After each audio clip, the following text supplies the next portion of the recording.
Hello guys! Welcome to Meiji Cooks. Ngayon magluluto po tayo ng pork steak at ito ang ingredients. Mantika, 4 hanggang 6 na kutsara ng toyo. Asin, 2 hanggang 3 kutsara ng asukal.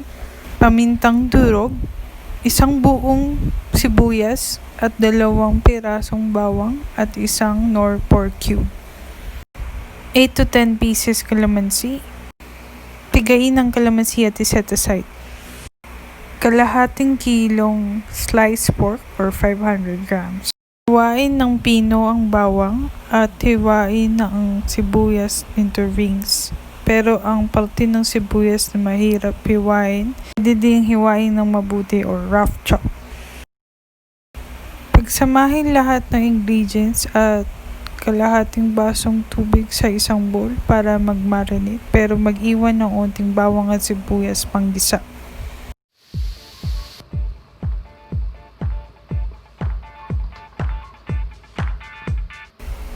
Mag-init ang mantika at iprito hanggang medyo lumambot na ang pork, pero wag itong sobrahan ng prito dahil lulutuin pa natin to kasama ng marinade.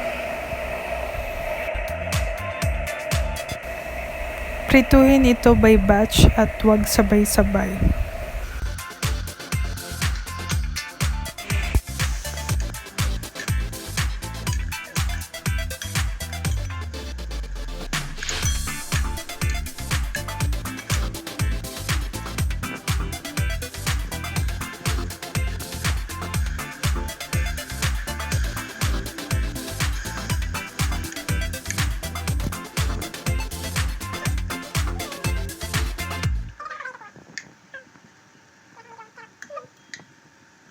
Pag naprito na ng kaunti, iset aside ito sa isang plato.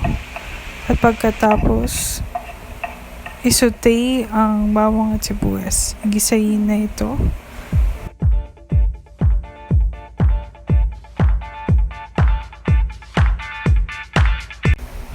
Pag lumambot na ang bawang at sibuyas, ibalik ang baboy. At pagkatapos, idagdag na rin ang marinade.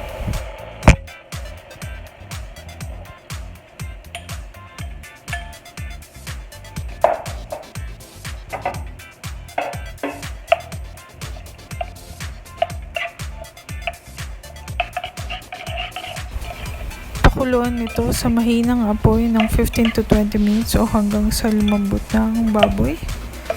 At siguraduhin mahina lang ang apoy.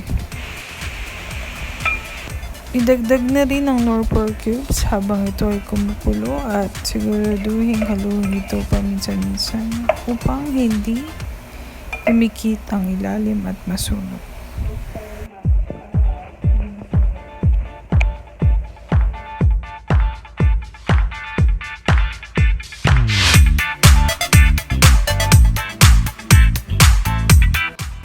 Pagluto na ang baboy, tanggalin na ang takip at hayaan lang itong kumulo hanggang lumapot na ang sauce. Pwede nyo din itong dagdagan ng tubig, paminta o asukal. Depende sa inyong panlasa kung ito ay okay na. Pag okay na ang lapot ng sauce, ihiwalay ito ang baboy at ang sauce at mag-init muli ng mantika at iprito muli ng kaunti ang baboy at pagkatapos ibalik ang sauce at ito ay pwede nang i-serve. Luto na po ang ating pork steak.